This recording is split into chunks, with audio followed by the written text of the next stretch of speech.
Boleh dikata, pemerintahan Presiden Prabowo ini memang pemerintahan omon-omon. Ini sepertinya pemerintahan yang cuma bisa omong besar saja. Hampir semua lini pemerintahan banyak bicara, tapi kita sama sekali gak bisa melihat hasil kerja mereka. Opung Luhut Panjaitan rajin menggertak, Ara Sirait juga rajin menggertak, Bahlil Lahadalia sering sesumbar, dan yang paling fenomenal tentu saja adalah Noel Ebenezer. Kalau kalian ingat, kepada para karyawan pabrik Sritex di Sukoharjo, Jawa Tengah, Wakil Menteri Tenaga Kerja ini pernah sesumbar seperti ini. Saya lebih baik kehilangan jabatan saya daripada saya harus melihat kawan-kawan buruh.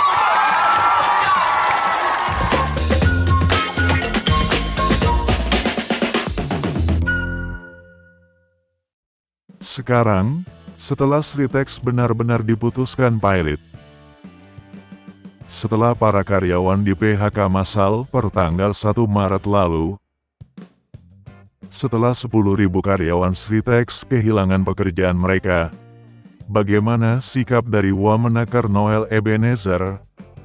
Apakah dia benar-benar menjalankan janjinya? Apakah dia benar-benar memenuhi ucapannya? Apakah Noel sudah mundur dari jabatannya sebagai bentuk solidaritas kepada para karyawan Sritex? Sudah pasti, itu semua gak dilakukan Noel. Sekarang, dia punya dalih dan sesumbar yang lain. Dia punya dalih dan sesumbar yang baru lagi. Noel sekarang bilang, kurang lebih, para karyawan Sritex bisa diterima di pabrik Huawei yang bakal dibuka dan akan mempekerjakan 30.000 karyawan. Tapi apakah janji terbaru dari Noel ini bisa terwujud? Apakah kalian masih percaya sama omongan dari Noel?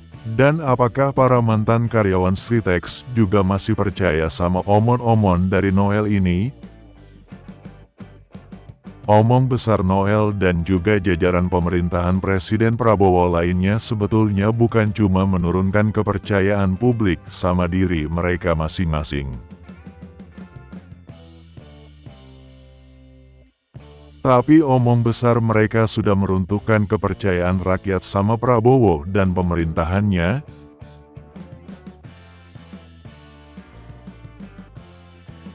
Sekarang kita jadi gak yakin kalau Prabowo, dengan dibantu jajaran pemerintahannya,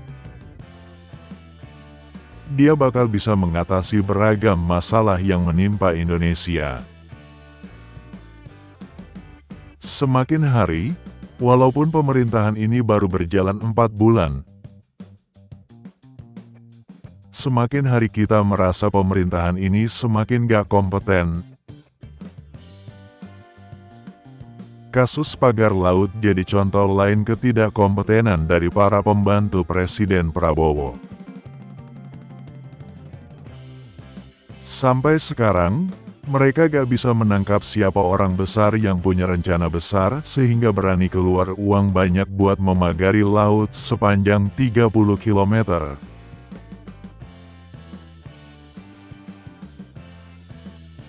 Program makan bergizi gratis juga begitu.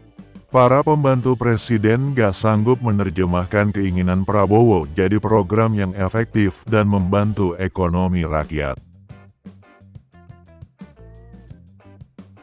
Banyak masalah yang timbul dalam pelaksanaan program ini. Padahal perencanaan dan persiapan program ini seharusnya sudah dilakukan sejak lama. Kembali ke soal Sritex.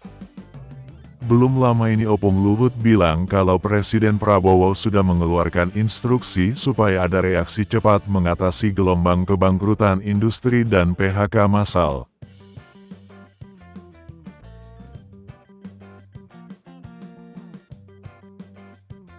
Orang yang sangat berpengaruh dan berkuasa di pemerintahan Presiden Jokowi ini mengaku optimis.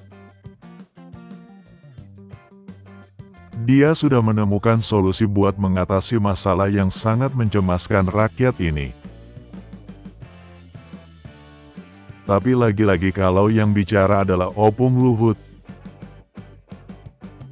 Apakah kita bisa yakin bahwa masalah ini benar-benar bisa diatasi?